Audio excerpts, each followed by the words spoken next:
Chapter 9. Is that the best you can do, Irish? As she pulled herself along the parallel bars in the temporary gym he'd set up for her, Clint teased her. She gave him a fierce look and let her arms support her weight while laboriously pulling her frail legs along behind her. She gasped, "You try it? Do you think you could do any better?" "Yes," he laughed. She took a breather and stopped. She addressed him saying, "You are a slave driver. I'll have you back on your feet in 2 more weeks," he boastfully stated. "If," he murmured, "you quit lying. Maggie, use your legs, not your arms. Get up, for crying out loud." Her bottom lip quivered, her eyes filled with tears. She sobbed, "Don't you think I'm trying to?" Raising her in his arms like a distraught child, he stepped forward. He carried her over to a window-side armchair and sank down, holding her in his lap as long as the cloudburst lasted. He gave her a handkerchief and then he sat back and watched her wipe and sniff the evidence away. "I apologize," she muttered. He said, "You're human," to her. "Even though I doubt you like to believe it, I am. I do not wish to belittle you, but unless you attempt to walk, you will never be able to stand again. Baby, dragging won't work." Beneath the dark gray shirt, she pounded her little fist against his broad chest. "I'm trying. Do your best." She let out all of her anger as she gave him a fierce glare. She exclaimed angrily, "I'd like to hit you." He narrowed his eyes. "Is that it? All that wild, sweet emotion and no way to let it out?" He murmured, "Allow me to assist you." Grasping her face with both hands, he lifted it to his lips and planted a sudden, powerful kiss on her that caused her to grab his shoulders for balance. With a release that was superior to tears, she felt the wildness in her own blood reaching out to him and burning him back. She let out a painful groan, wrapped her arms around his neck, parted her lips ravenously beneath his, and returned the kiss with all the strength she possessed and all the yearning she had harbored for him since her teenage years. He pulled away abruptly, his breath jerking as he caught it and his eyes burning. With shaky breathing, he said, "My God," and his hands bit into her upper arms as if they were steel clasps. "What are you trying to do to me?" Tranquil and slightly ashamed of her impassioned reply, she lowered her gaze to the firm pounding in his chest. Her words, "You started it," were weak. "It's all I can do to keep from finishing it, you little fool," he grumbled. With a start, he got up and met her gaze while putting her hands on the bars and probing them in the simmering silence that existed between them. "The sooner I get you out of here, the better," he said with a sarcastic demeanor. "Now stand up, damn it." She was taken aback by his tone of anger and his admission that he desired to get rid of her. She tensed her body to stand straight and pushed the muscles in her legs that were screaming to contract. She told him, "If it kills me, I'm gonna walk." "Don't tell me," he answered back. "Show me." "Stand back and watch then." For the first time, she also shifted her legs. After taking that first step, there were more to come, 2, 3, and so on, until she reached the length of the parallel bars. Better than any medication, it was the greatest sense of accomplishment Maggie had ever experienced. She was able to walk once more. She was able to walk by herself. She could end her relationship with Clint. Clint didn't seem to be bothered by it. He seemed to disappear once he had her moving on her own, leaving her in the company of Emma and Jana for moral support while he went about his business. With the exception of meals, when he ensured that the conversation stayed on broad subjects, he maintained his distance. He was courteous and polite to Maggie, but no more. It was even worse than their previous arguments. It ached. Clint gave Jana a nod and a quick glance as he walked by the open door one evening while they were sitting together. When Maggie whispered something, Jana stood up and shut the door. She turned to look at Maggie with curiosity. "Do you really hate him that much?" she questioned softly. Maggie removed a hair strand from her eyes. She lied, saying, "I'm indifferent. I suppose numb. I don't believe I have enough emotion left to tolerate hatred. Serves him right, I guess." The smaller girl let out a sigh. "All the hearts he's broken over the years, it was poetic justice." Maggie's heart leaped and fled, but her cool expression remained unaffected by the thrill. "What do you mean?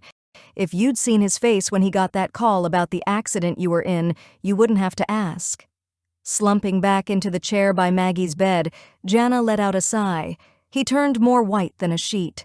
Never in my life have I witnessed anything so upset Clint as that. He didn't even pack before heading straight to the airstrip. And he didn't leave you when he arrived in Miami, only to go to sleep and not for very long. Jana looked at her nails. The physicians informed him that he wouldn't survive and that he wasn't making an effort to live.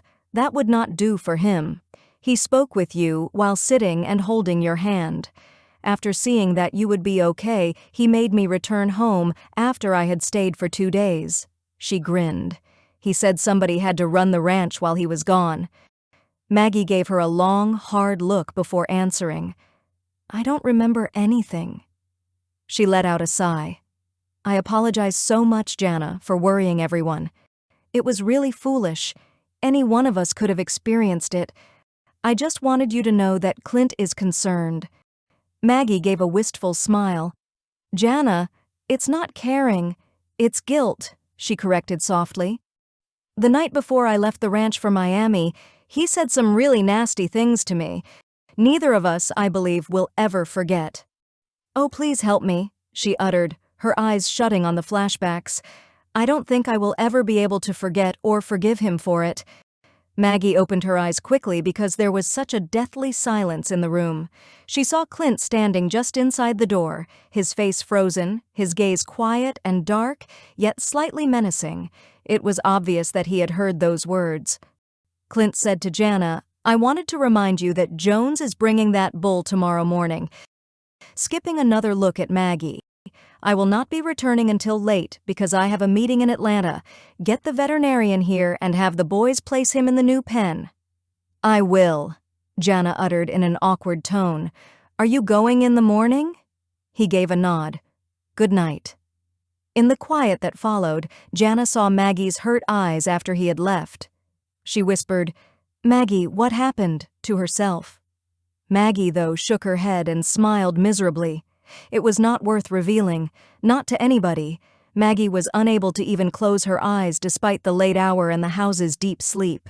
She let out a quiet sigh when she eventually gave up and got out of bed. She took her time putting on her long jade green robe before descending the stairs and entering the dimly lit hallway. Even though her legs were still weak, she managed to walk to the kitchen without falling. She reasoned that a hot chocolate cup might help her fall asleep. If that didn't work, she was prepared to use a sledgehammer. She took down a heavy mug and, while the milk heated, carefully poured 1 tablespoon of sugar and 1 of cocoa into it. She detested her own tongue for the words Clint had heard during the entire ordeal. He had to hear her throw it out like that, after everything he had done for her. She closed her eyes to the hurt. Furthermore, she hadn't meant it at all. She added the hot milk to the mug, covering the cocoa and sugar. She nearly dropped the pot when she heard the door open suddenly. Turning around, she saw Clint standing just inside the entrance. Silently, he questioned, What the hell do you think you're doing? His shirt was half undone, his dark hair was rumpled, and his face was heavily lined, as if he had attempted to sleep but failed. She lowered her voice and said, I just wanted to have a cup of hot chocolatey, setting the pot in the sink and running water through it. Who told you to get out of bed and start climbing up and down stairs in the dark? He insisted. She gave him a quick glance. My senator, the president, and both houses of Congress, she uttered with a hint of her former self. You neglected to include your representative, he thought, and momentarily a smile crept onto his stony lips. You ought to be in bed, honey. She sat down quickly at the table in front of her hot chocolate, thinking how amazing the gentle endearment could be at calming her nerves before her legs gave out. In a minute, I'll be back up. Stubborn little mule, he called the person.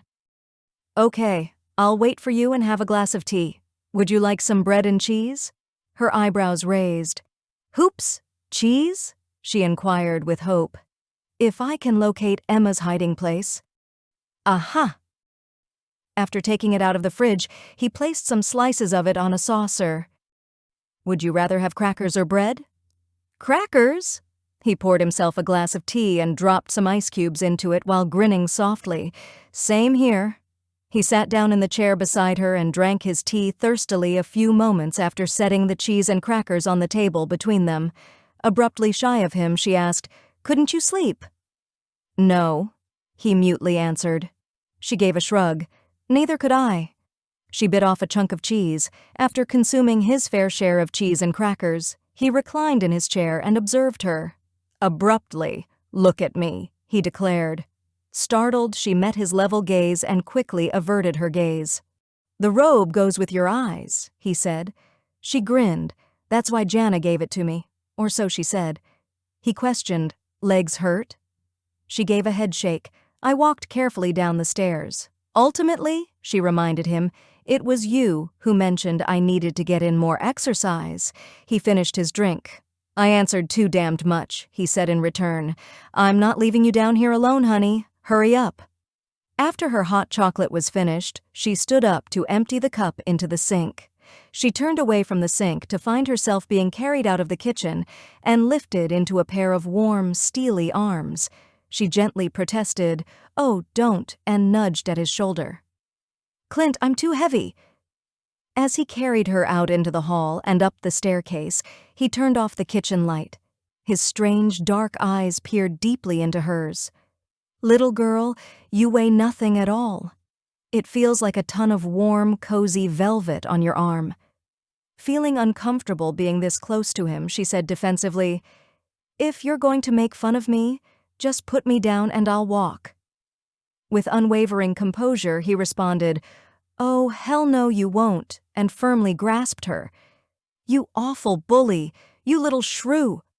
She took a hard breath and shot him a fierce look. Her green eyes were blazing. She snarled, "It's like arguing with a stone wall." He gave a quiet little laugh. "See how simple life is when you stop struggling, Irish?" Her mouth pressed into a pouting sulk. "I won't even dignify that remark with an answer." Gently, he said, "You'd hate it if you could fight me and win, Irish." She lowered her gaze to his open collar, revealing the temptingly visible bronzed flesh beneath his dark hair. She was pressing up against that broad chest, and she could feel its hardness. Suddenly, she wanted to reach out and touch that rough, warm skin. A slight shudder ran through her body. When he felt it, he looked down, met her gaze, held it, and searched her eyes with a ferocity that made her heart race. He took a sharp, deep breath and continued to move. With the same rapidity as if she had been an armload of burning straw, he carried her into her room and laid her on the bed. He growled, "This time, stay put," and peered down into hers with fiery eyes. She gave him a scowl. Her breathing became labored and erratic due to the closeness she'd experienced and her intense desire to love him. She whispered, "Must you always growl at me?" His eyes moved over her like a warm caress, from her gorgeous flushed face with its wild tangle of long, dark hair to her slender body. "Do you have to be told what I'd rather do?" he asked flatly. "I want you to the point where it's like having an arm cut off. Does that make you feel better, Hellcat?" He posed a stern question. She was taken aback by the revelation. He had made similar remarks in the past, but she always assumed it was a part of the humiliation he had inflicted on her. She lay silently, her gaze fixed on him like that of an inquisitive kitten, her eyes posing questions as they met his. Quietly, with accusing eyes, she said, "That's all you know about wanting." He questioned, "What should I believe in? Affection?" "Little girl, it's a myth. A transient illusion that ends with the marriage vows." "How do you know?" He smiled mockingly as he studied her mouth. "How do you?" Leaning on the arms that pinioned her on either side, he bent forward. "I've always had the ability to read you like a book," he said, putting his hands over her eyes. "No, I'm not consumed by guilt, and please don't think that I am. I came to Miami after you for 1,000 reasons, but guilt was not one of them." She was curious but hesitant to ask the question as she fixed her gaze on him. He studied her mouth and whispered, "You know one of them. Maggie, I'm not going to propose to you. Never, ever, not right now." She took a nervous swallow. "I refuse to be your mistress," she uttered erratically. "I won't, Clint." he asked angrily. "Could you feel with another man what you feel with me?" She moved on the pillow in a restless manner. "There are other things. Name one." With those piercing green eyes, she felt vulnerable and shot him a children. Something moved across his face. Before he spoke, he looked at her for a long time, weighing her words against the gentle light in her eyes. He questioned, "You want children?" "Of course. Little girl, there's no 'of course' about it," he remarked gravely. Lita found it unbearable to think about them. "No other woman I've ever been around has ever given them any thought as a potential partner. I'm not surprised at all by that," she stated firmly. He disregarded the irony. "Maggie, do you know," he said kindly, "I've never thought about children." She played with the coverlet. She muttered, "Why should you? Nobody is necessary for you. You've never done so." He took hers from the pillowcase with a gentle yet firm tug with his fingers. "I'm human," he uttered, his expression serious. "We all need someone from time to time, Maggie. It's impossible for me to imagine you alone," she muttered. "What with all the women following you around like—" She started to say pet dogs. But then the memory hurt her and her face turned pale. He snarled, "Don't, for God's sake!"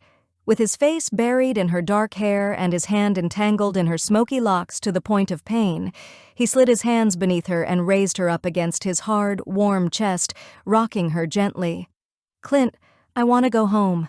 She trembled, closing her eyes as she yielded to him and reveled in his touch and the way his spicy soap mixed with his tangy cologne. He asked her in her ear, "Why?" "Because I need to find employment," she muttered. "I can't stay here." It was difficult to think of him in this way. She was too familiar with the sensation of his firm lips pressing against hers, and she desired it so much.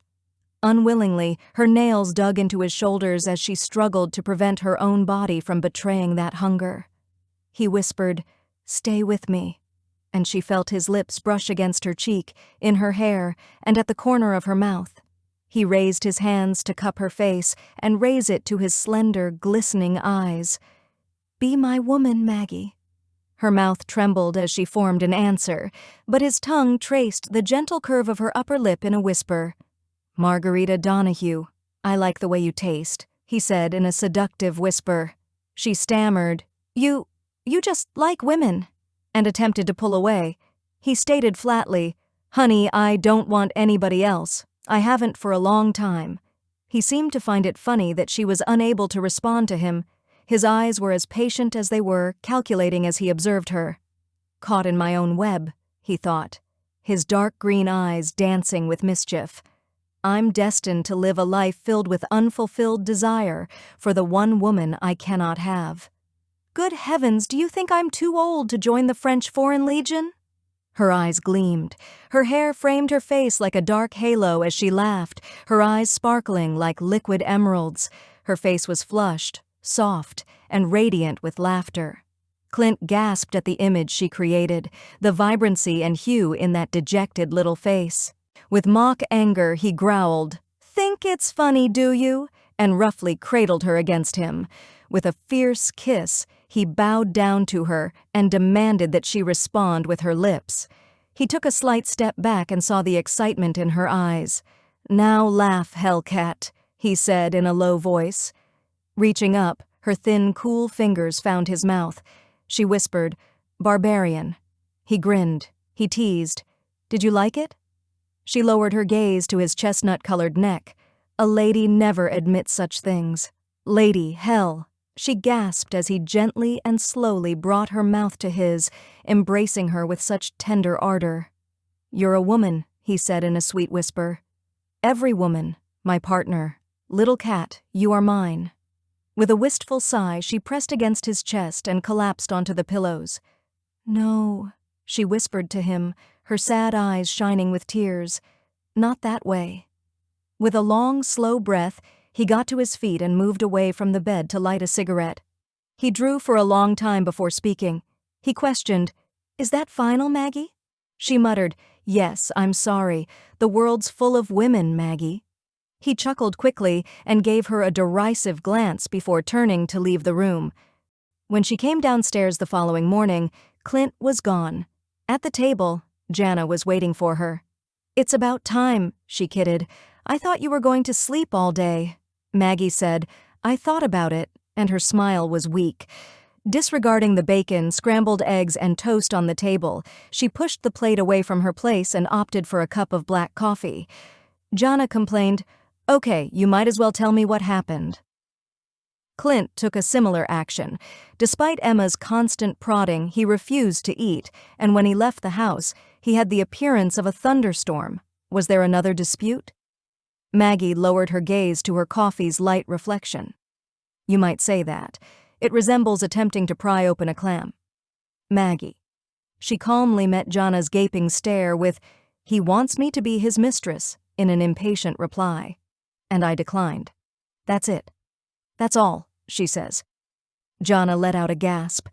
"You mean you finally stopped fighting long enough to get involved with each other? We're not involved at all. Not in that manner, at least." Maggie took a sip of coffee. She bit her lip to stop the tears from welling up in her eyes, but she could feel them trickle down her face. With a broken whisper, "Oh, Jana, what am I going to do?" she said. "I love him so." Jana stood up and encircled the older girl with her slender arms, giving her a quiet hug until the stream of tears seemed to subside. "I'm sorry," Jana muttered. "Sending you down here when you didn't want to come makes me feel guilty." Maggie wept. "Oh, Maggie, why didn't you tell me? I'd never have insisted." She reassured me. "It's okay, it's not your fault. You are stuck with a half-savage, half-hard-headed beast for a brother. I simply cannot comprehend why." He would act as though he hated me one moment, then the next, he would kiss me and tease me. "Oh, Jana, I'm really perplexed. He desires you," Jana exclaimed, grinning from ear to ear. She sighed, wiping at her red eyes. "Of course he wants me, for all that he spent the first week I was here denying it. That's the only thing, though. He declared to me, Jana, that he would never get married and that he didn't even believe in love. I can't settle for that kind of relationship, but he wants me. I can't even with how much I love him." The younger girl reminded her gently that he wanted Lida, you know, but he wouldn't have rushed to her bedside or spent weeks helping her to walk again. "Wouldn't he?" Maggie inquired sadly. "How are you aware of that?" She shook her head. "No, his concern for me is limited to a physical one, and it's insufficient." Jana gave a pitiful nod. "What will you do?" "What am I capable of? I'm going home." Her coffee was almost gone. In the short term, anyway, she begged, "Jana, don't look like that," noticing her friend's disheartened expression. "You understand that I couldn't take it. Like he always does, he would call you. He'll come see you when he gets to town. Do you believe I could handle that? How will I bear being without you?" Jana mumbled something shakily. "All these years and growing up together and sharing the apartment. "Oh, Maggie, I'll go with you," Maggie moaned. "You haven't heard a word I've said." Jana let out a sigh. "I have indeed. Anyhow, poor Clint. Why did he have to escalate the situation? You two could have continued to despise one another for years." That made the pale green eyes smile. She chuckled weakly. "Oh, Jana, you're so comforting. Please help me pack by coming up. By the time Clint returns, I want to have gone far." "I'll go with you." "You're not going to. He's your brother, and you're on vacation," she firmly stated. "Besides, isn't your mother due home soon?" "Yes," was the reluctant response. "So that's resolved. All will be well," she remarked softly. "I assure you that everything will come together. Come help me pack, and now stop whining." Maggie's work with a firm of corporate lawyers kept her energies focused on adjusting to a new and exciting routine in Atlanta. It was becoming easier to let the past go by the day. When Jana had come back from vacation, she'd argued that things would be different if Maggie would just give it some time. Maggie, though, was adamant. When Jana arrived, she had already secured employment and an apartment in the downtown area and was in the midst of moving. "He's changed, you know," Jana whispered to her during a break in packing. "He just sits when he's not working himself into a coma. When Mama got home, not even she could communicate with him. He seems to be grieving." "For me?" Maggie snorted. "That day will come. He was, if anything, relieved to see me go. I was only ever irritating him." "Are you really over him already?" Jana murmured her question. Maggie averted her gaze and returned to the heap of garments she had piled up on her bed. Brightly, she exclaimed, "Sit down and let me tell you all about my new job." A youthful, unmarried boss of hers somewhat reminded her of Brent. They had a mutual attraction, and before long she was going out with him, but with the knowledge that it would remain solely a friendship on her end. "That suits me." Jack Casey smiled from the top of his eminence. "Even though she can't marry me, Sophia Loren gets so jealous. Are you sane?" Maggie made jokes. He cocked an arrogant blonde head. He insisted, "Madam, how dare you? Well, excuse me." Unperturbed, he said, "I should think so." He pulled his hand out of his pocket, palm facing up. It contained nothing. He inquired, "Want one?" "One what?" She gave a blink. "Funny, that's just what my psychiatrist always asks." "Oh my God," she chuckled, "you're the living end." "But naturally. And I'm loaded too," he muttered on stage. "How about a steak tomorrow night?" "I'd love it." "Fantastic. I am familiar with this tiny eatery. There was an all-night bar and another small disco place after the little restaurant." She returned to her apartment just after 2 in the morning. Acknowledging that he had kept her up so late, Jack escorted her from the elevator to her apartment door. "Next time, I'll try to remember that we're both working stiffs." Still, she laughed and said, "It was fun." "So did I." He smiled. "Well, good night, fair lady. My dragon awaits without." She warned, "Don't ride him too hard now. You know how nasty dragons can get when they're overworked." He called, "I'll remember," as the elevator door closed. She let out a sigh, inserted her key into the lock, and entered. She couldn't recall leaving the living room light on, but it was there. She stepped gingerly forward, her footsteps muffled by the carpet. There was no way a thief could have broken through the strong lock. She approached the doorway silently and stopped there. With his face grave, Clint sat in an armchair facing the hallway, his eyes distant and quiet. She said in a raspy voice, How did you get in here?" "Never mind how," he uttered in a furious tone of voice. "Who the hell were you with, and where have you been half the night?" Her emerald green dress accentuated the color of her eyes as she glared at him, tossing her evening bag on the coffee table. "It's none of your business, Clint," she said, sounding far from composed. "I don't owe you any answers." With his gaze fixed on hers, he ignited a cigarette. "I had a question for you. There are many ways I can get a response. One would be to lay you out on that sofa," he said in a low voice. The suggestion made her flush. She spoke firmly. "I thought you were tired of teaching me lessons." He began to stand up. She hurriedly exclaimed, "All right, I was out with a lawyer from the firm where I work." "Clint, it's just a friendly date. He resembles Brent quite a bit." With a heavy sigh, he sank back against the cushion. "Weary," he said. "Maggie, is that the kind of man who really appeals to you?" She looked at her evening shoes. "What kind of man are you talking about?" "Clowns. Boys." She sighed and remarked, "They don't make demands." "No," he concurred. "They don't. What makes a man who would make you afraid?" "Little girl, do you feel that insufficient?" "Yes," she said, barely audible above a whisper. "Why?" She shook her head and sat down on the couch's arm, keeping her distance from him. She heard him stand up, heard his footsteps approach her with a muffled thud. She was forced to look up at him as his slender hands gripped her shoulders. Quietly, he questioned, "Because of what that excuse for a fiancé said to you, or because of what I did to you?" "A little of both," she muttered, despising the vulnerability that he could incite with just such an impersonal gesture.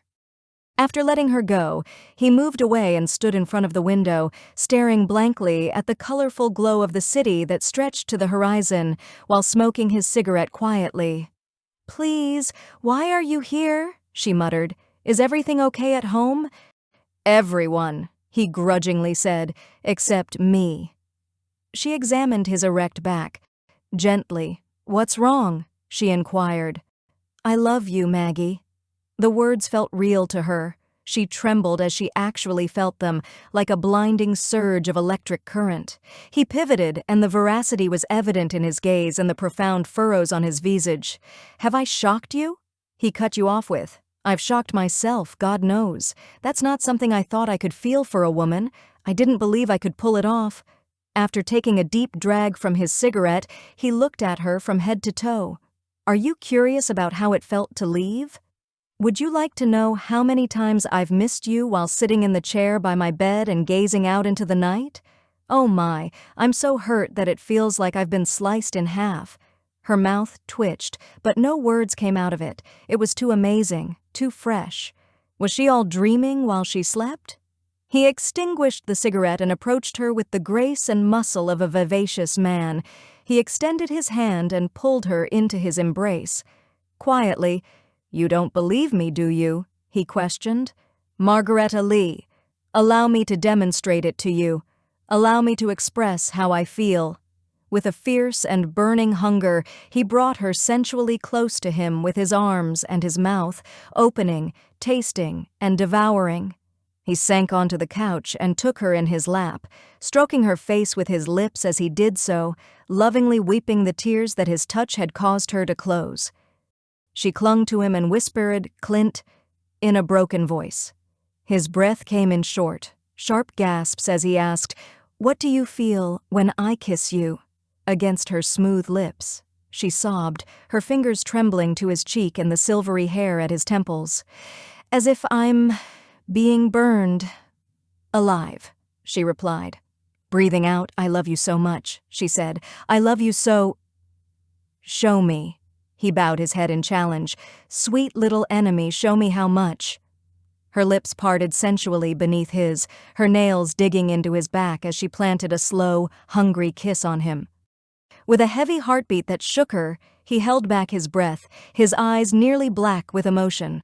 Studying her flushed face and her misty, yielding eyes, he moved his lean hand up her body over the soft, youthful curves until he felt her tremble with a tender deliberation.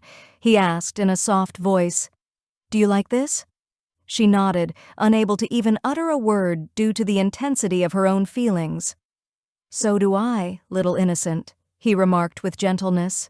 His hand moved again, and he bent to give her a gentle kiss, his lips curving into a smile against the soft moan that burst from her throat. With eyes that could hold all of heaven, she looked up at him as her head dropped back into the crook of his arm. His words, "I've fought this until I thought it was going to kill me," were serious, and she could see it. "I want more from you, honey, than just spending the night in my bed. With you, I want to have children. When you hurt, I want to be there to hold you until the tears stop. I want to protect you by putting myself between you and the outside world." He mumbled incoherently, "God, Maggie, I can't bear to live without you. Irish, marry me, cohabitate with me, adore me." Her cheeks were wet with tears. "Yes," she muttered, and almost immediately after she was overcome with his passion. After a few minutes, he wrenched himself free from her and straightened his tangled hair before buttoning his shirt. With a husky voice, he stated, "We'd better settle for a civil ceremony, and soon." Nodding, her heart threatening to burst through her chest, she straightened her hair and clothes. She asked as she made her way into the kitchen and put on a pot of coffee, "When did you know?" With a cigarette in his hand, he stood in the doorway observing her. He was so alluring that it took all of her self-control not to approach him. "It was the summer you were 17. He smiled softly. She stared at him in shock. "I desired you?" he declared. "I wanted you so badly that I couldn't get you off the ranch quickly enough. That day on, the struggle was losing. I made up every reason I could to keep you from the ranch and to stay away from you while you were there. I had never felt that way about a woman, ever, my God, and you were merely a young child." He let out a regretful sigh and shook his head. "I assumed it would pass eventually, up until the moment you called Emma to announce your engagement." He chuckled for a moment. "I spent days in a deep, dark funk. I lost my mind to alcohol. I rode them so hard that 2 of my men threatened to quit, and I was the only one who knew why. Even so, I wouldn't acknowledge it. And then I came here for the summer," she remarked, "and I went over the edge." He extended his hand to caress her cheek. You have no idea how hard I tried to keep my hands off you, sweetie. Up until the day I eventually let go by the stream. Every moment felt like a strong, dark wine. If only you had touched me in the way that I desired. He paused, taking a long, sharp breath. I made an effort to avoid you, but it became more difficult every time. It was either carry you upstairs or make you hate me that night. Even as I was doing it, I detested what I was doing. However, I wasn't sure that marriage was what I wanted at the time. He closed his eyes. I realized how much I wanted it when I received a call from Miami. I vowed that if you made it, I wouldn't waste a day getting you to the altar, even though I damn near crashed the plane on the way to you. After you began to heal, you became resentful of me because you realized what I had done. I was unable to reconnect with you until we had that late-night snack in the kitchen. That was yet another near disaster. And then I started doubting myself again. You wanted me, I knew that. I wasn't sure if you loved me, though. I couldn't be sure because you had been so enamored with me for so long. In a sense, I was testing you that evening. I believed that it would demonstrate your true love for me if I could have gotten you to agree without making a marriage proposal. However, you declined. And without saying goodbye, I got back up and walked away. You then vanished, and I was far too arrogant to pursue you. She grinned as she met his gaze. Why did you come tonight? He ran his finger over her mouth. Because Jana told me you loved me, he softly replied, and put me out of my misery. She pressed herself into his arms. He pulled her close to him, and she closed her eyes. Are you sure you want to marry me? She inquired. He gave a deep laugh. I can't think of any other options. There's really no other way for us to raise a family. I hope they're all boys and they look just like you. I want a little girl with green eyes and dark hair. Her mouth met his chin. I'll see what I can do. He gave her a soft kiss. He smiled and said, Let's give Jana a call. As well, Mom. And particularly, he continued, a sparkle in his eyes, Brent. You were jealous, she gasped. Hell yes, and angry. He kept getting in my way. That night in the pool. Oh, that night, he whispered against her mouth. Maggie, I could feel your hands on me for days. Do you know that? That was when I began to suspect what I really felt. She toyed with a button on his shirt. Does that mean, she asked, that I can't tie ribbons on the cows' tails anymore? He glared down at her. Maggie, he began warningly. She reached up and linked her arms around his neck.